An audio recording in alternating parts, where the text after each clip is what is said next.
აშშ-სა და ირანს შორის მიმდინარე ომის ფონზე უბრალოდ ხმაურიანი სკანდალი აგორდა. Associated Press-მა გამოაქვეყნა გამოძიება, რომელიც დაფუძნებულია ამერიკის შეერთებული შტატების იმიგრაციის სამსახურის თანამშრომლების ასობით წერილზე.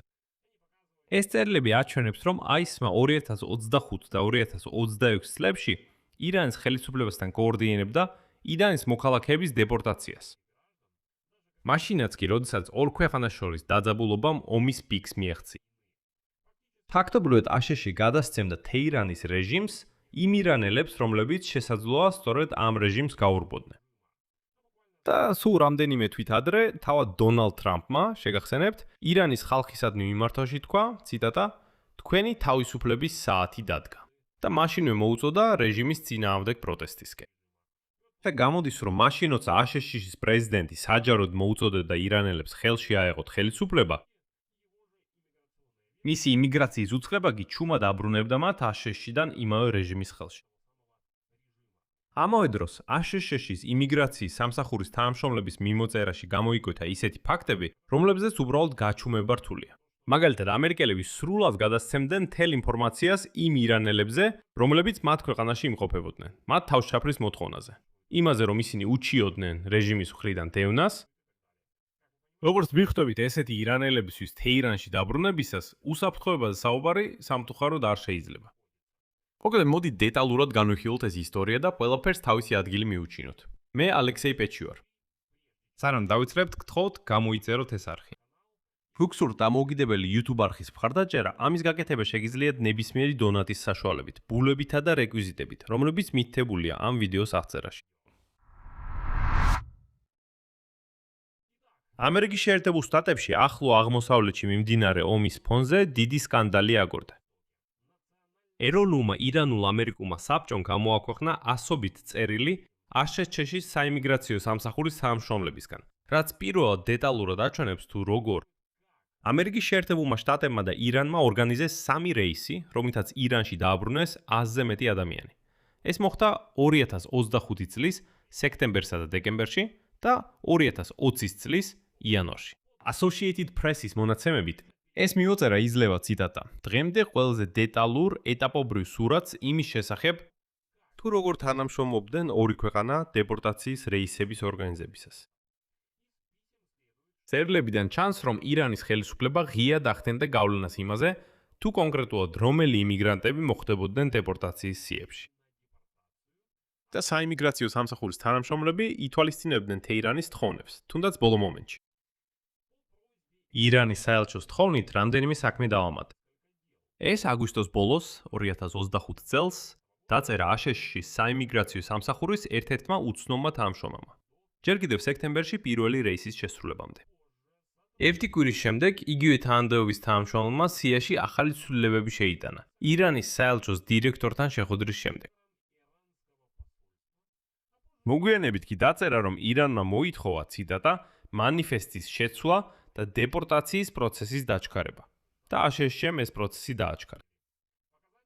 მნიშვნელოვანია დეტალიც თვითონ რეისების ლოგისტიკაზე. დეპორტირებულთა საბოლოო მანიფესტი იგზავნებოდა კატარის შინაგან საქმეთა სამინისტროში. ანუ დოჰა ტექნიკურ შუამავლად გამოდიოდა იმ ქვეყნების შორის ფრენების ორგანიზებაში, რომლებსაც პირდაპირ დიპლომატიური ურთიერთობები არ აქვთ. იყო აშკარა გაუგებრობაც. რაც აჩვენებს, რამდენად ცუდად, ქაოტურად და გაუნჭვირვალედ მუშაობდა ეს ყველაფერი. საიმიგრაციო სამსახურის თანამშრომლების მიმოწერა აჩვენებს, რომ მინიმუმ ერთი ადამიანი, რომელიც საერთოდ არ იყო საბოლოო სიაში, მაინც აღმოჩნდა დეპორტაციის თვითფრინავში. ირანელი, რომელიც არ იყო შეტანილი საბოლოო მანიფესტში, რომელიც ჩვენ კატარის შინაგან საქმეთა სამინისტროს გაუგზავნეთ, აღმოჩნდა რეისის ბორტზე, დაწერა ერთ-ერთმა უცნობმა ჩინოვნიკმა. სხვა პასუხობდა, ციტატა.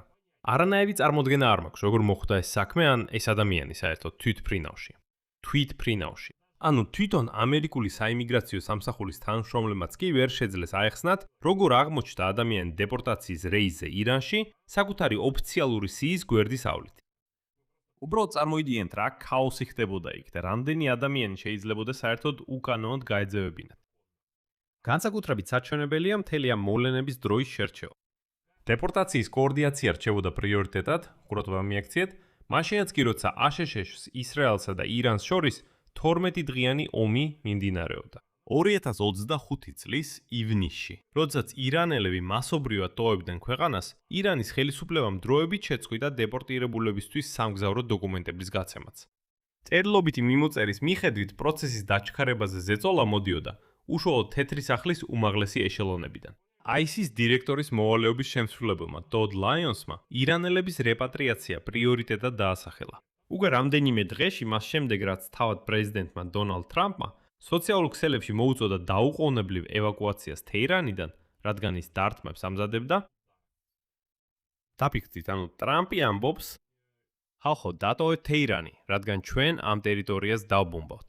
ამ დროს დოდ ლაიონსი ამბობს, ეხლა დავიწყებ დაბომბვას. მოდით, რაც შეიძლება სწრაფად გავუშვათ იქ, რაც შეიძლება მეტი ირანელი, რომლებიც დეპორტაციისთვის გვყავს, რომ ეს საკითხი დავხუროთ.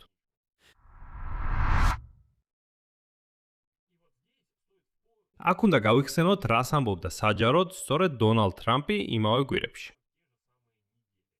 ირანის ხალხისთვის 28 თებერვალს მიმართვაში მან თქვა, როცა დავამთავრებთ, ძალაუფლება საკუთარ ხელში აიღეთ. ის თქვენია. ეს ალბათ თქვენი ერთადერთი შეშანსია მრავალი თაობის განმავლობაში. თქვენი თავისუფლების საათი დადგა. მრავალი წლის განმავლობაში ამერიკას დახმარებას სთხოვდით, მაგრამ ვერ მიიღეთ. არც ერთი პრეზიდენტი არ ყოფილა მზად, გაეკეთებინა ის, რისთვისაც მე დღეს ღამით მზად ვარ. ეხლა თქვენ ყავთ პრეზიდენტი, რომელიც გაძლევთ იმას, რაც გსურთ. ნახოთ, როგორ მოიქცევით. ადრე ტრამპი ამბობდა, რომ ომის მიზანი ირანის ხის ხალხისთვის თავისუფლების მოტანა. ანუ ამ საჯარო რიტორიკასთან ერთად ირანელების რეპრესიული რეჟიმისგან დაცვის შესახებ მისი საკუთარი უწყება ამავე რეჟიმთან ერთად კოორდინაციას უწევდა იმავე ხალხის უკან დაბრუნებას. ეროვნული ირანულ-ამერიკული საბჭოს პრეზიდენტმა ჯამალ აბდიმ განაცხადა, ციტატა: მიმოწერა უარყოფს ტრამპის განცხადებას, რომ ირანთან ომი რიგითი ირანელების რეპრესიებისგან დასაცავად მიმდინარეობდა. ეს აჩვენებს, რომ მთავარი პრიორიტეტი იყო, რაც შეიძლება მეტი ადამიანის გაძევება ნებისმიერი საშუალებით. მაგრამ სინამდვილეში ამ ისტორიას კიდევ უფრო შემაშფოთებელი მეორე ხაზი აქვს.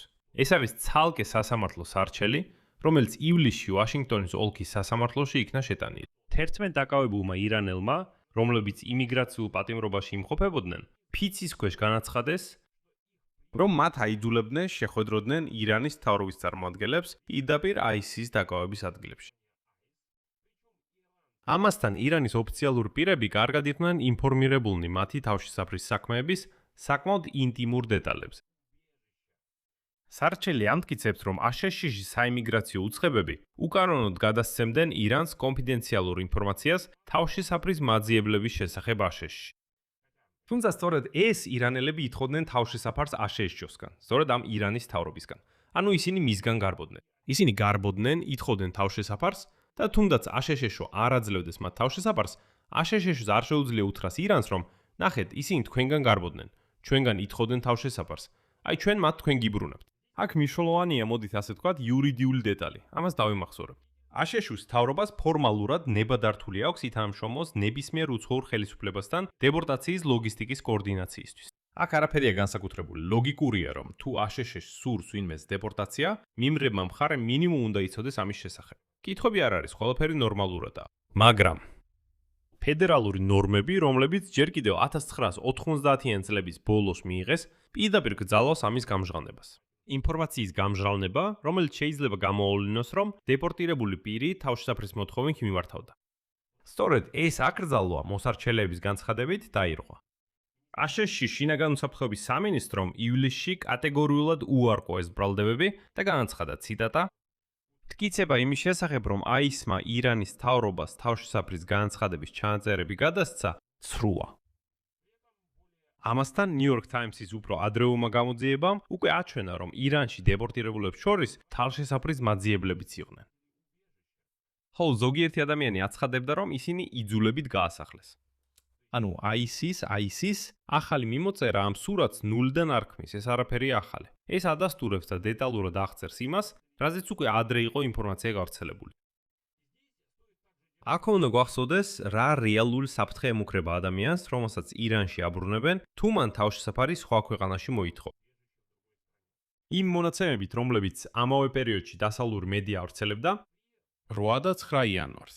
როდესაც ირანში ისლამური რეჟიმისადმი ლოიალურმა ძალოვანებმა ეროვნული პროტესტების ჩახშობა დაიწყეს, მათ მოკლეს ოფიციალურად 36,500-ზე მეტი ადამიანი, სულ 2 დღეში. მაშინვე თვითონ დონალდ ტრამპმა დააკომენტარა, რომ უსაფრთხოების ძალები პირდაპირ რეალურად ესროდნენ დემონსტრანტებს. ქუჩებში ტყვიან-ფქვევებიდან ისროდნენ, რაც თითქმის შეუძლებელს ხიდა უიარაღო სამოქალაქო პირებისთვის, როგორმე წინააღმდეგობა გაეწიათ ხელისუფლებისთვის. ანუ უკვე დოკუმენტირებული იყო რეჟიმის მზადყოფნა. საკუთარი მოქალაქეები ათასობით დაეხოცათ მხოლოდ პროტესტისთვის. თავშესაფრის მაძიებლების დეპორტაცია ისევ იმ აპარატის ხელში დაბრუნებას ნიშნავს. და ეს უბრალოდ ბიუროკრატიული შეცდომა არ არის. არა, ეს გადაწყვეტილებაა, რომელსაც კონკრეტული ადამიანებისთვის პოტენციურად სასიკვდილო შედეგები შეიძლება მოხვდეს. შედეგი. საჯაროდ დონალდ ტრამპი ირანთან ომს ირანელი ხალხის თავისუფლებისთვის ბრძოლად მოიხსენიებდა. პირადად მოუწოდა ირანელებს ხელში აეყოთ ხელისუფლება და ჰპირდებოდა ამერიკულ მხარდაჭერას მათი თავისუფლების საათში. ამავდროულად მისი იმიგრაციის სამსახური ჩუმად აწარმოებდა მოლაპარაკებებს იმავე რეჟიმის საელჩოსთან. ათანხმებდა თეირანის მოთხოვნით დეპორტირებულთა სიებს.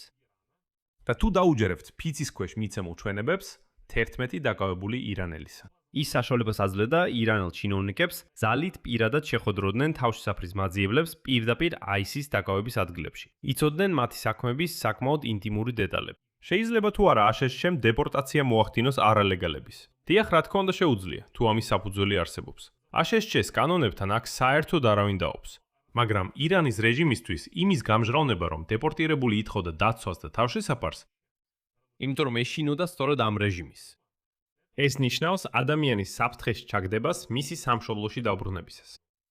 აქ სამწერტილს დავსვამ, თქვენი აზრი და დასკვნები კომენტარებში დაწერეთ. ამ გამოშვების ქვეშ გამოიწერეთ არხი, დააცკაპუნეთ ზარზე და არ დაგავიწყდეთ ლაიქის დაჭერა. ამით ყველაფერი დასრულდა, იზრუნეთ საკუთარ თავზე, ყველას ნახვამდის.